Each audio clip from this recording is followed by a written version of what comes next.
So that's the Boeing story. The SpaceX story, this is the Crew Dragon vehicle, which launches on a Falcon 9, the SpaceX booster. So here's the capsule itself with a service module on the base. Here's the gangway, if you will, that the crew enters the capsule on the launch pad. And they have already done the equivalent of the Boeing test several years ago on this, where they did the launch pad abort test.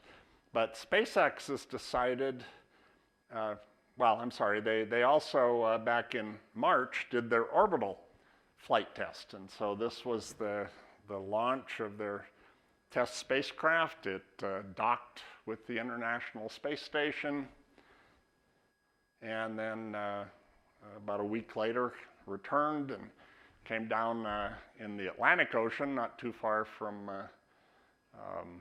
Cape Canaveral, and they recovered the spacecraft. And anyway, that was a success.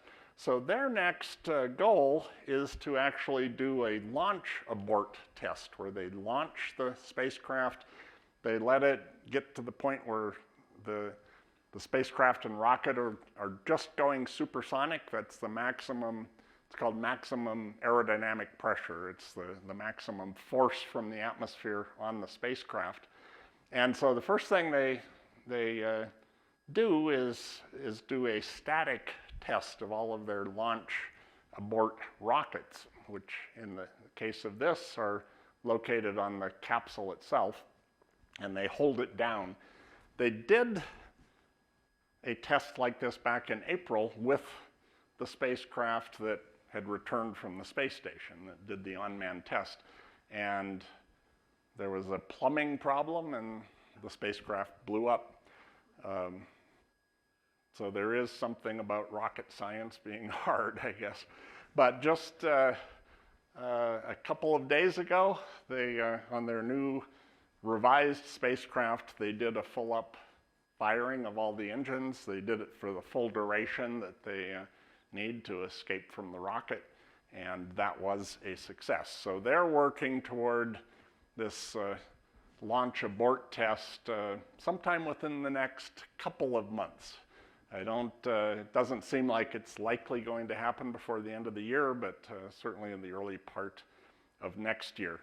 And so here's the spacecraft that will be used for that. And they're using a recycled rocket to put it on. The Falcon 9, I'm sure you've probably seen news coverage of these where the first stage lands back either at the launch site or on a barge in the ocean, and they're able to reuse these. So this one has flown twice before, and you can see this is well, I take that back. Both of these are used. This one has flown twice, this one has flown once. But they think that they should have 10 flights available. They just last week launched one for the first time for the 4th launch and recovered it successfully. So that's the senior launch vehicle now in their whole collection. But this is an artist's concept. So here's the launch vehicle, and there's when they fire off the escape rockets and escape from the booster. Okay, and while we're on SpaceX, I wanted to go into this a little bit. It has some implications for astronomy, but it also is the way that the world is going in terms of communications using spacecraft. And so I'm sure most of you are familiar with communication satellites, where you put them up at 22,000 miles above the Earth, and they're orbiting in 24 hours, so they are orbiting the same rate that the Earth is spinning on its axis, and they stay fixed in the sky. So they have antennas, we have antennas on the ground, we can talk back and forth. But the problem for using those for something like internet access or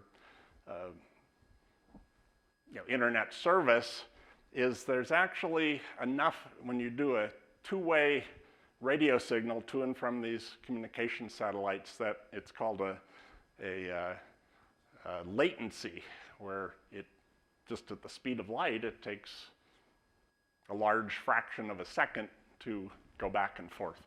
And that's really difficult to deal with on computer networks. And so the way that you might get around that is to have the satellites low.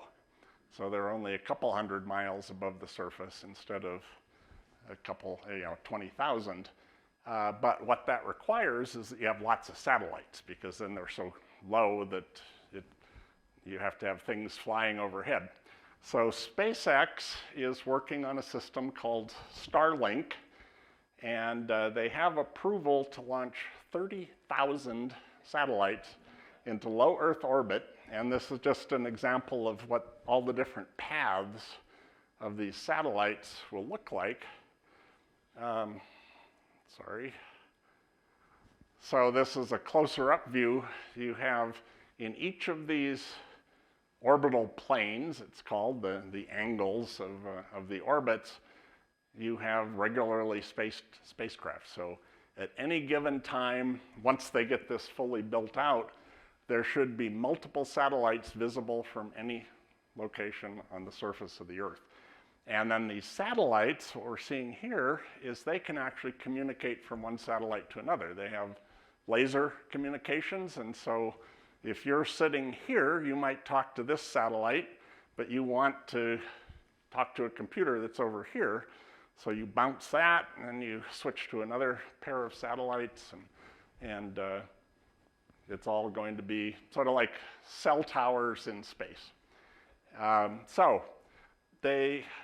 Let me show you what these look like. The spacecraft themselves, each one weighs about 500 pounds. They're sort of an assembly line that they have now building these things. They're very flat. They've got a single solar panel hanging off the side. This is a view of what those would look like. And they can stack these and launch them 60 at a time. So this is 60 individual spacecraft tucked inside the payload fairing on top of a Falcon 9. And so back in May, they did the first test launch. That was successful. All but 3 of the satellites actually survived in orbit. And now they've got a sort of a version 2 of the satellites.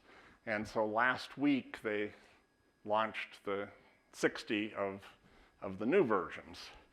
And here's the launch from Cape Canaveral, and just a nice close-up view of sort of the power of these rockets. And here's the view once it got into orbit. So this is at the top of the rocket, and there's our stack of satellites. And rather than shooting them off individually, they just release this entire stack, and when it's released, all the little pins that hold them together during launch fall away, and they just sort of start spreading out. And then once they've gotten far enough away from each other, they turn on little electric rocket engines, essentially ion engines, and they start maneuvering so that they cover all these different orbital planes. And I'd mentioned this was the 4th launch of the Falcon 9 first stage, and this was the landing on the barge out in the Atlantic Ocean. And so they've retrieved that, and they'll be using it again in another couple months. So the plan, if they can stick to their schedule, is by the end of next year, they will have launched 24 rockets with 60 spacecraft each. And they need something like 1,800 before they can turn the system on routinely. But just, I think a week or so ago, Elon Musk on his Twitter feed said, "I just sent this Twitter by our satellites." This is the first time this has been done. So we'll see if that happens. But here's where the rub is now. This is a view of the night sky after one of these launches. And the astronomy community is, to put it mildly, up in arms. A little less mildly, I think I would probably lose my job, but it is a real problem. It's going to be, that especially when, I mean, this is only 60 of them. When you have 30,000 of these things zooming around, the statistics that are coming out now is it's probably somewhere between 5 and 10% of the astronomical observations from the ground will be contaminated by having a satellite fly overhead while you're looking at the object you're studying. And so that's going to be a real problem.